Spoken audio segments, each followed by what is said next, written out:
If you take your seats, we've got a great program today. We need to get started with. As usual, we've got just such a great lineup here at the Space Symposium. This is the second year that we've done a luncheon dedicated to the space warfighter. And this year in particular, we're honored to have Major General Jack Weinstein to give us his thoughts of what's happening. General Weinstein's the Director of Air, Space, and Cyberspace Operations for Air Force Space Command, and I'm sure he's got some interesting thoughts of what things look like from his perch. So we're really looking forward to that. We've got, as I said, what we're gonna do here is we'll enjoy lunch. Then we're going to just do a brief video, and then we're going to hear from General Weinstein. I suggest you enjoy, this is the Warfighters Luncheon, and so we felt it appropriate that we would start with a nice fresh salad, but then just a warning, it's MREs coming after this, so enjoy. I am now going to introduce Eric Stallmer, and Eric is going to introduce our keynote speaker, General Weinstein. Eric, most of you here know Eric, I hope. He's a real icon in this industry. He's been in the space business for a long, long time. We are finally lucky enough to woo him into our company, I don't know, 10, 12 years ago or so. But he's been a fixture here. He's really been an icon here. He's pretty much been at every day of every space symposium since I've known Eric. With the only exception being when he gets deployed in his Army Reserve duty. So one year when he was deployed, we just were beside ourselves. What are we going to do without Eric? And especially, what are we going to do without Eric in the Stallmer suite? So what we decided to do, and many of you were probably there, we took one of those cardboard cutout figures. I think it was Austin Powers. And we printed out a picture of Eric's face, and we put Eric on the Austin Powers poster, and he was there with us in spirit. So Eric is, he is a fantastic guy. He's our VP of Government Relations and does a fantastic job there.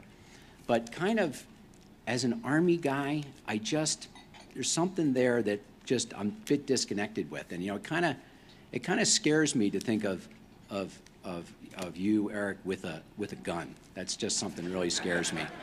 And I hope that what we're going to do is we're going to take that poster and we're going to send it over to Kim Jong-un and hopefully scare him back into his hole. So, all right, by the way, those of you who haven't met Eric, he's got some appointments open. 3:45 a.m. in the Stallmer suite tonight is the next available slot. Eric.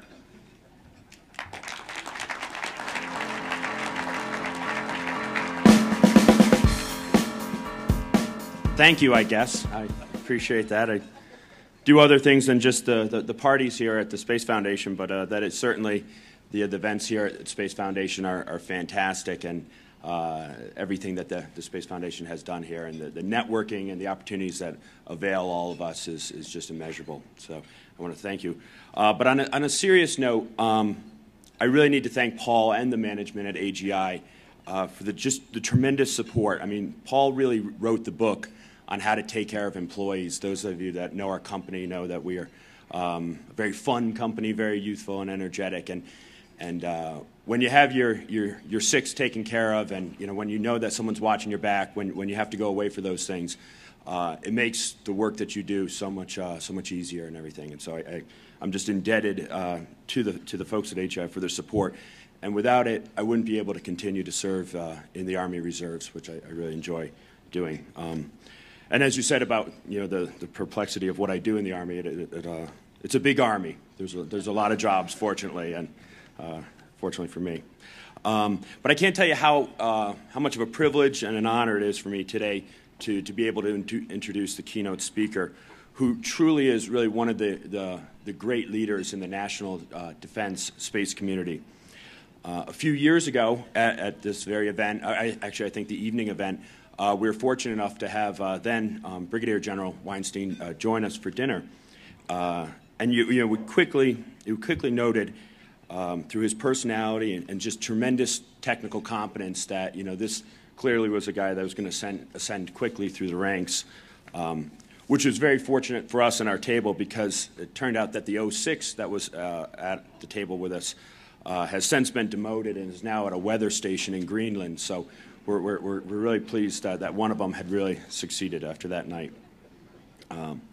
Just a little background on General Weinstein. I was corresponding with a buddy of mine, a fairly senior guy, a DOD official, and previously a colleague of General Weinstein at the Pentagon. And I was kind of fishing for some things to say, and I wrote to Chuck and I said, hey, so I may be introducing the General. Do you, from what I remember, he's a pretty serious guy. Anything you can add? And he just wrote me back. He just wrote, yes, Jack is very serious.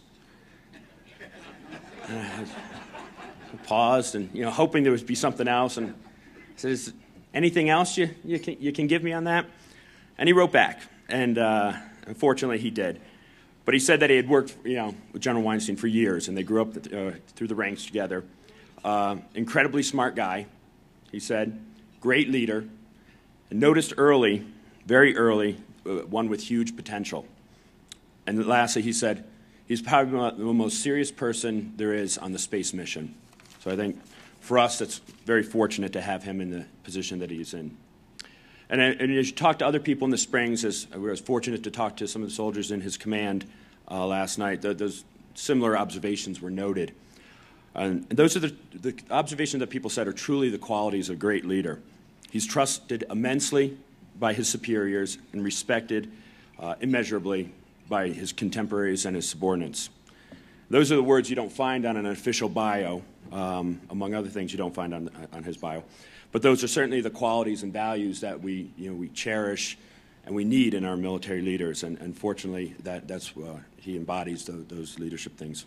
But with all the success that he has had in his career, there has been some disappointment, and again, not stated on the official bio. But a few years ago, I think it was 2 years, there was a move in Boston with Theo Epstein to the Chicago Cubs for the rebuilding of what happened. And I understand that his name was put in to be the general manager of his beloved Boston Red Sox. And it didn't work out, but fortunately for us, he did manage to get the job out here as the director of air and space and cyberspace operations. So some things do happen for a reason, and we're very grateful for that.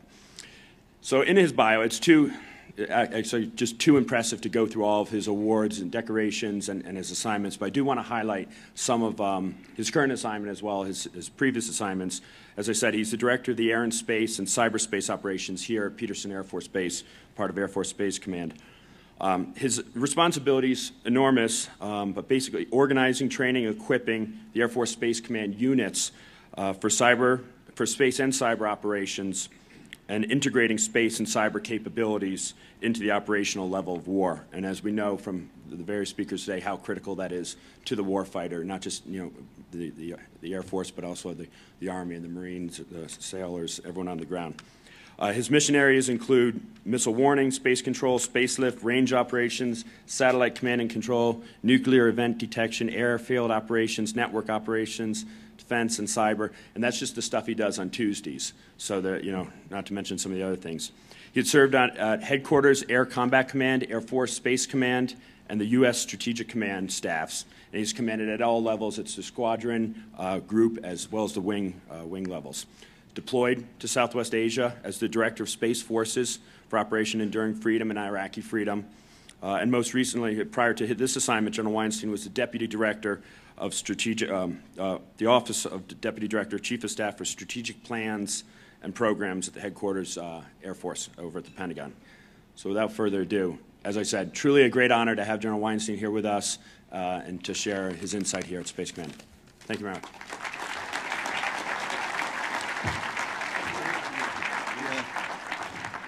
I need to thank Eric because he was going to tell everybody that he's a Yankees fan, and for those that know me pretty well, that we're at the same table is pretty amazing.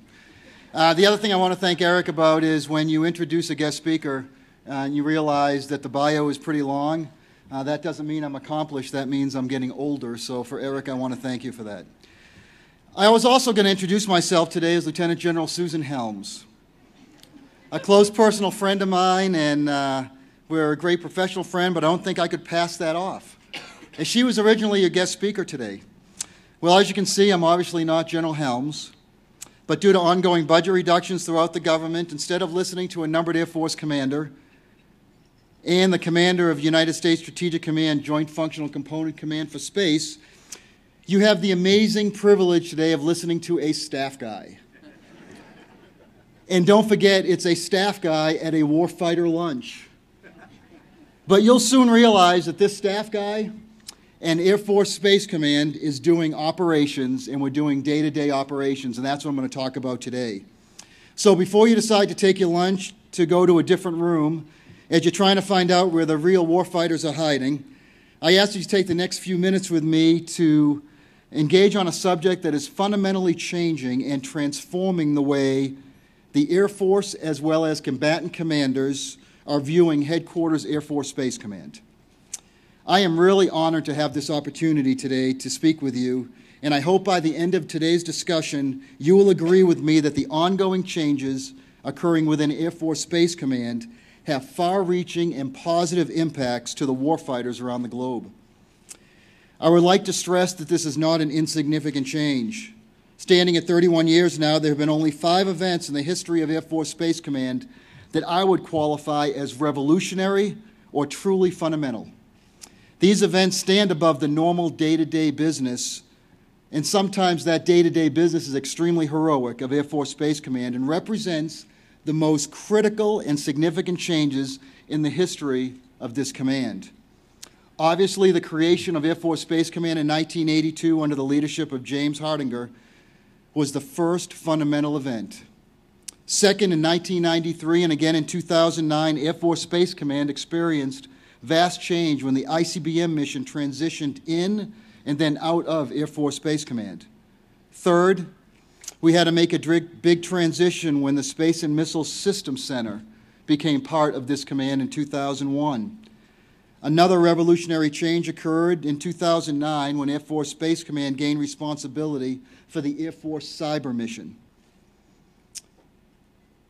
But the event that has really transpired recently is that General Shelton, as the Air Force Space Command commander, was designated as the Commander Air Force Forces, also known as the COMAF for Space and Cyber Forces, to U.S. Strategic Command.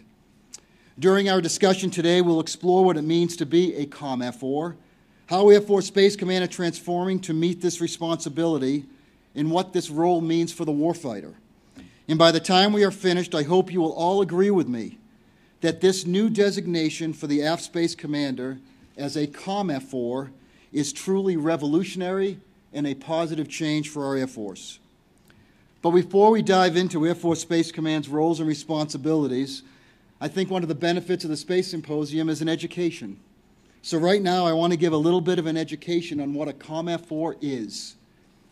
A COMAF is the most senior airman who reports operationally to a Joint Force commander, and therefore that senior airman provides unity of command and presents a single face to the Joint Force commander for all Air Force issues. The responsibilities associated with being a COMAF are numerous, but they can essentially be boiled down to the concept that the COMAF operates and supports the Air Force forces attached or assigned to a Joint Force commander. Thus, a COMAF is a warfighter. So what does that mean for Air Force Space Command? Well, it now means General Shelton, as the AF Space Commander, is not only an Air Force Major Command Commander supporting the Chief and the Secretary of the Air Force, but he is also a warfighter and the most senior airman supporting U.S. Strategic Command space and cyberspace missions. And as that senior airman supporting the combatant commander, he has additional authority over a large variety of tasks. I would like to highlight 2 specific tasks that I think best demonstrate the vast scope of this new authority. First, the COMAF controls Air Force forces in support of U.S. Strategic Command's missions. I think this is best expressed in the mission statement as laid out in our new Air Force Space Command Operational Order 1301. Commander Air Force Space Command presents integrated Air Force space and cyberspace capabilities to deliver global effects to achieve Commander U.S. Strategic Command missions per the Unified Command Plan throughout the full spectrum of war. This mission statement highlights the need of Air Force Space Command to conduct activities such as developing operational concepts of action in deploying space and cyberspace forces as appropriate to support U.S. Strategic Command. A second major task is operational planning. This type of planning effort is different from traditional Air Force planning, from traditional plans such as Air Force strategic plans that they use to build budgets.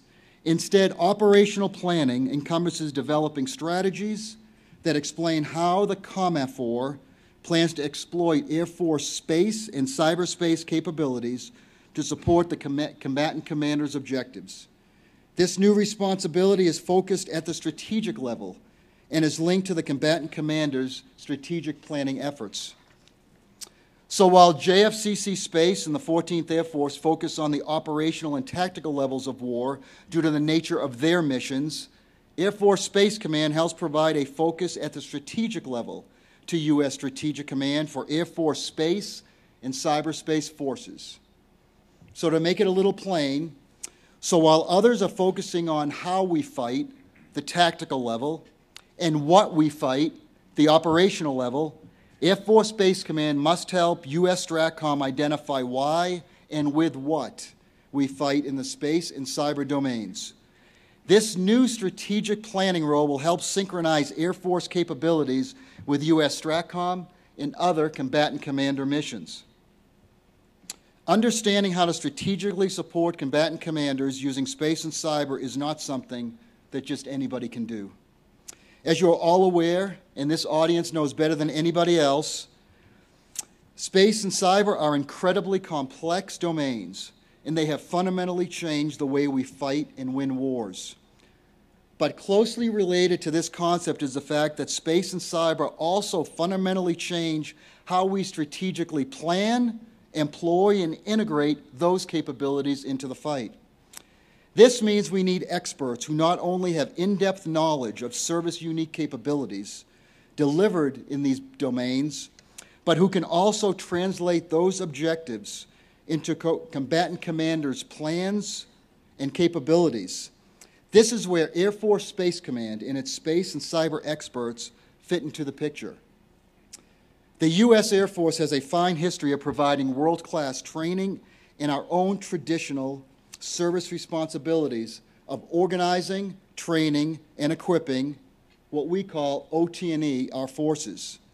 And when those space and cyber experts transition from tactical and operational roles at subordinate units to a position at Headquarters Air Force Space Command, they are well positioned to apply their expertise and combine it with strategic level knowledge. As we groom personnel to have knowledge at all three levels of war, we can then effectively communicate how Air Force space and cyber capabilities and personnel fit into the broader national security architecture. Starting at the highest levels of documents such as the National Security Strategy, the National Military Strategy, and the Unified Command Plan, each combatant commander has unique missions and responsibilities that the joint warfighting designs its campaigns and strategic objectives. This is where the COMAF role supports the process, ensuring Air Force capabilities are delivered to achieve desired strategic effects and objectives. At this point, you're probably wondering what caused this change in AF space, roles, and missions. Over the last year and a half, beginning with U.S. STRATCOM's publication of their Operations Order 12-01, and the continuation of COMAF responsibilities in the new Operations Order 1301, AF Space has started a process of shifting its mindset from a service-oriented major command to one that combines a traditional role with this new COMAF warfighting role. By combining these two roles, we are able to provide our expertise and knowledge gained through OT&E responsibilities and then apply strategic level thinking to assist our combatant command, ensuring Air Force space and cyber capabilities fit appropriately into the larger picture. However, shifting the mindset of an entire major command is no trivial task. In today's fiscally constrained environment, we recognize this will take high-level prioritization to achieve the desired end state while continuing traditional OT&E roles. But we are making progress. Significant progress, I might add, and already the warfighter is benefiting from this strategic level focus. One of the major steps we recently completed in January of 2013 to help the entire command better understand the COMAF 4 roles and responsibilities was approval and publication of the previously mentioned Air Force Space Command Operations Order 1301. In this document, we tie U.S. STRATCOM tasks laid out in its operations order with high-level tasks aligned to our various numbered air forces and headquarters directorates. This begins the process of identifying, from a strategy to task perspective, how the men and women of Air Force Space Command support the joint fight on a daily basis. While publishing AFSpace Op Ord 1301 was a great step forward, we are far from complete. Ideally, AFSpace will become fully integrated into warfighters supporting the combatant commander's campaign and operational planning process, as well as real-world exercise management of operational crises and contingencies. Developing an AFSpace campaign support plan that supports U.S. STRATCOM's campaign plan will be another major milestone in the realization of these COMAF 4 roles and responsibilities. As I have discussed the role of the Commander AFSpace as COMAF 4 for Space and Cyber to U.S. STRATCOM, and described how we are transitioning to fully realize that role and its associated responsibilities, we have touched on how the warfighter is impacted by these changes. Now I would like to focus even more so on what this means specifically for the warfighter. Proper Air Force presentation of its space and cyber capabilities for joint and combined engagement not only supports U.S. Strategic Command, but also helps shape the battlefield across the full spectrum of warfare for combatant commanders and our allies throughout the globe. As we fully integrate our strategic level planning efforts into numerous joint plans, the effects will be far-reaching, allowing Air Force unique capabilities to be readily exploited in support of combatant commander objectives. By having 4-star emphasis applied to COMAF 4 responsibilities, the Air Force's posture to ensure all of its world-class capabilities are deployed, sustained, and employed to its strategic objectives and defend our nation and our allies. In that end, the warfighting benefit of having a 4-star COMAF 4 that can interface with and support combatant commanders is to hopefully save lives and achieve national objectives. So for my friends in the audience that are still awake and not tired of listening to a staff guy talk through a warfighter lunch, I hope that I've been able to provide some insight into the critical juncture in the history and roles and responsibilities of Air Force Space Command. As a part of our nation's military instrument of power, it is our responsibility to support accomplishing the tasks necessary to shape the global environment and provide security for the American people. To accomplish these goals, the Air Force and U.S. STRATCOM recognize the need for a single Air Force airman who has the appropriate expertise and the authority to plan, coordinate, and integrate Air Force space capabilities and cyber at the strategic level in support of combatant commander missions. As important as the creation of Air Force Space Command, recognizing Commander Air Force Space Command as the COMAF 4 to U.S. STRATCOM for space and cyber represents truly a fundamental shift in our business. As part of this shift, we have already begun changing the command's focus to not only continue to provide world-class capabilities in our traditional OT&E role, but to also support joint strategy and planning development, as well as operational crisis and contingency management. Much work has been done, and much more is needed to continue this transformation. It will take time, but the shift is needed, because in today's fiscally constrained environment, we need to squeeze every ounce of strategic level capability out of our Air Force, space, and cyber assets. As we increase the strategic level focus and planning efforts, the warfighter will benefit through enhanced exploitation and increased contribution of Air Force capabilities to the accomplishment of joint missions. I thank you once again for the opportunity to speak today during today's Space Warfighter Luncheon, and I would like to express my sincere gratitude to the Space Foundation, the Broadmoor Hotel, and the sponsor for this luncheon, AGI, for putting together a world-class agenda and forum providing a unique opportunity to examine space issues from multiple perspectives. Thank you very much, and I hope you truly understand the vast change that's occurring in F-4 Space Command as we squeeze every ounce out of space and cyber capability supporting the joint fight. Thank you very much.